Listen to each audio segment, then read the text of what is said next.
le prophète alayhi salatu wassalam, lors de la dernière décade du mois du Ramadan, les 10 dernières nuits, il multipliait les efforts comme il ne le faisait pas en dehors du mois de Ramadan. Tout simplement parce que c'est les nuits les plus importantes. Et pourquoi pas alors qu'Allah subhanahu wa ta'ala, Wallahu jalla wa ala huwa al-azim, alors qu'Allah subhanahu wa ta'ala c'est lui l'immense, al-azim, wa la yuqsimu illa bi'azim. Et il ne jure que parce qu'il y a de grands, d'énormes, d'immenses. Eh bien Allah a juré dans le Saint-Coran par ces 10 nuits, en utilisant waw al-qasam, le waw qui nous rappelle que Dieu a juré. Et il dit wal fajr, wa layalin ashr, par l'aube et par les 10 nuits. Beaucoup d'exégètes ont dit que ça concernait ici les 10 dernières nuits du mois de Ramadan. Car ils ont une particularité. Pendant ces nuits-là, il y a une nuit qu'il faut rechercher, qu'il faut trouver. Et bienheureux sont celles et ceux qui vont la trouver, qui est Laylatul Qadr, la nuit du destin ou la nuit de l'honneur.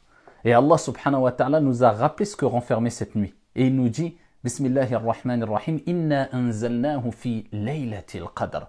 On l'a certes révélé pendant la nuit du destin, c'est-à-dire Al-Qur'an. Wama adraka ma laylatul qadr. Et regardez, pour nous interpeller ce qu'il dit notre Seigneur, et qui te dira qu'est-ce que c'est que Laylatul Qadr?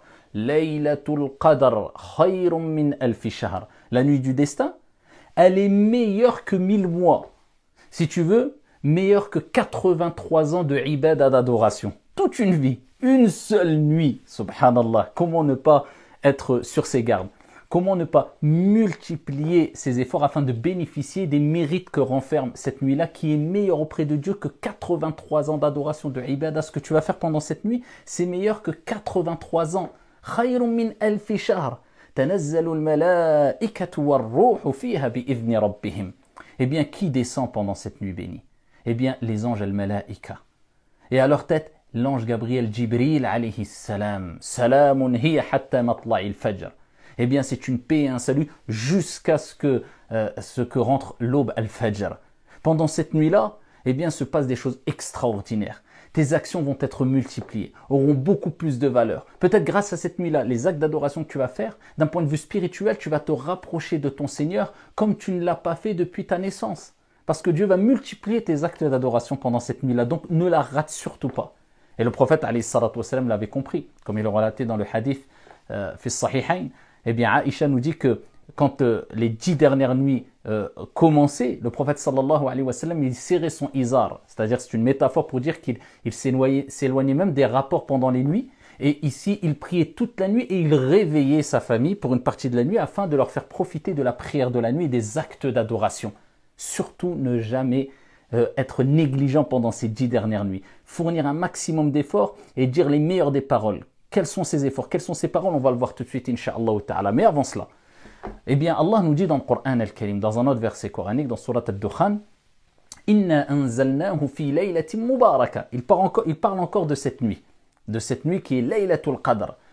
Et nous avons certes descendu, révélé le Coran dans une nuit bénie. Regardez le mérite qu'a cette nuit qui est la nuit du destin. Dans une nuit bénie. C'est Laylatul Qadr. Le Coran a été révélé d'après certains savants, et il y a une divergence sur la question, en une seule fois, ici de Lawh al-Mahfouz, ici au ciel le plus bas, en une seule fois la nuit de Laylatul Qadr. Ensuite, il a été révélé au prophète par fragments sur plusieurs années. Eh bien, cette nuit-là, qu'est-ce qui s'est passé? Allah a révélé le Coran al-Karim. Qu'est-ce qui se passe lors de cette nuit-là, de chaque année?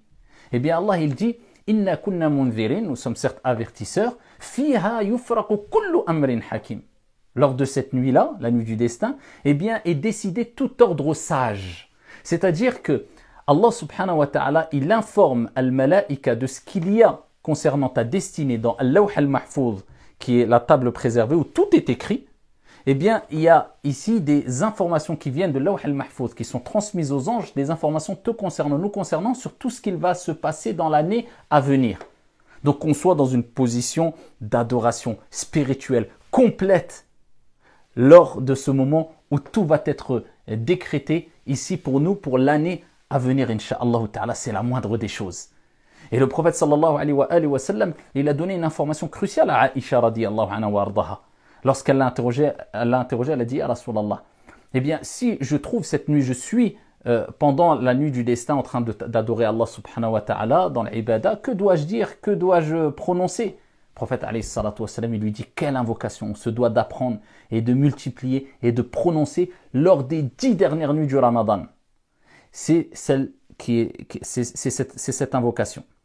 Allahumma innaka afouun tuhibbul afwa fa'fu anni. En français, oh Allah, tu es le grand pardonneur, tu aimes pardonner, pardonne-moi. Tu peux la dire en français, il n'y a aucun problème. Sinon, tu la dis en arabe.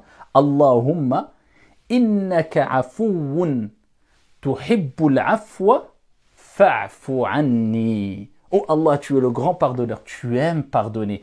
Regardez les paroles qui sont lourdes de sens. Oh Allah, tu es le grand pardonneur, tu aimes pardonner, tu demandes à Allah. Tu reconnais la grande miséricorde d'Allah et que c'est lui qui pardonne et tu dis, Ya Allah, pardonne-moi avec le cœur. Et dites cette invocation toutes les 10 dernières nuits et même tout au long de Ramadan, c'est bien de les dire. Mais particulièrement toutes les 10 dernières nuits. Pourquoi toutes les 10 dernières nuits? Parce qu'on ne sait pas exactement quand on va tomber, quand sera exactement Laylatul Qadr. Le plus important, c'est maintenant qu'il faut accentuer les efforts. Alors toi et moi, pauvres pécheurs que nous sommes, nous devons, a fortiori, à plus forte raison, de suivre ce comportement. Et nous, êtres humains, avons tendance, c'est ainsi que nous sommes faits, c'est notre nature, avons tendance à nous investir au début d'un projet, au début d'un événement, et à nous relâcher à la fin de celui-ci, voire au milieu, n'est-ce pas? Les 10 dernières nuits abritent la nuit du destin, meilleure que 1000 mois. D'ailleurs, nous cacher la date de celle-ci, nous cacher la date exacte, ne pas nous la révéler, est une sagesse divine pour nous dire, si vous souhaitez la récompense de la nuit du destin, mobilisez-vous tous les jours, toutes les nuits. Car rappelons-le, nous n'avons qu'une seule certitude. La nuit du destin est dans la dernière décade. Dans les 10 dernières nuits, le reste n'est que supputation. Alors il y a des indices, bien sûr, des indices qui nous parlent des nuits impaires, par exemple, qui nous parlent de la 27e nuit, mais cela reste incertain. Alors que faire pour ne pas gâcher ces nuits? D'abord, efforçons-nous de mettre la même intensité dans les 10, sans distinction, pour être sûr, pour être absolument sûr d'obtenir la récompense de la nuit du destin. Ensuite, selon une interprétation du verset, Laylatul Qadr khayrun min alfi shahr, la nuit du destin est meilleure que 1000 mois. Agir au cours de cette fameuse nuit, c'est l'une des interprétations, agir au cours de cette fameuse nuit équivaut à accomplir cette action pendant plus de 83 années. Alors il faut en profiter pour prier, pour faire une aumône, pour évoquer, pour invoquer, pour nourrir un pauvre, etc. Et soyons sûrs de ne pas rater la récompense de 83 années en faisant cela chaque nuit, jusqu'à la fin du mois de Ramadan, Inch'Allah. 2 choses pour terminer. N'oublions pas d'abord de sortir Zakatul Fitr pour les nécessiteux. Nous avons jusqu'à la prière de l'Eid pour le faire, Inch'Allah. Et rappelez-vous deuxièmement que ce mois est une école et que nous devons au minimum d'opérer un changement majeur dans notre vie. Par exemple, si tu ne priais pas, alors il faut commencer à prier. Si tu commettais un péché, un grave péché, il faut l'abandonner et revenir à Dieu. Et il t'accueillera parce qu'il est encore plus miséricordieux envers sa créature que ne l'est la maman envers son enfant. La fin de Ramadan doit être marquante. Marquante par quoi? Par nos efforts. Le prophète sallam avait l'habitude pendant les 10 derniers jours de Ramadan de passer les nuits en prière, de réveiller sa famille. Et il faisait beaucoup plus d'adoration qu'avant. Il faudra donc que tu fasses beaucoup de prières la nuit, mais aussi dans la journée, autant que tu peux. Il faudra s'investir à fond dans la lecture du Coran, avec recueillement, avec la présence du cœur. Il faudra également que tu mettes le paquet sur le dhikr, l'évocation d'Allah subhanahu wa ta'ala, de toujours l'évoquer, que ta langue ne cesse d'évoquer Allah azza wa jal.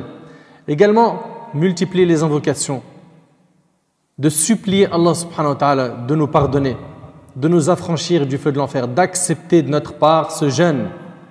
Multiplions le dua, surtout pendant les 10 dernières nuits de Ramadan. Également, le fait de faire des bonnes actions. Des bonnes actions, et là, la porte, elle est ouverte, elle est large.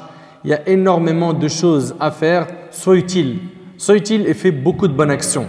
Enseigne, aide par tes compétences physiques, en donnant à manger à des gens dans le besoin, en participant à des maraudes, par exemple. Il y a différents moyens d'être utile. Il va falloir faire beaucoup d'efforts. Le prophète sallam on voit qu'il veillait ses nuits en prière et regardez, dans le hadith, il réveillait sa famille. Car le prophète sallallahu alayhi wa sallam savait que la famille est une amana, un dépôt. Et oui, mes chers frères, nous sommes responsables de nos femmes, de nos enfants.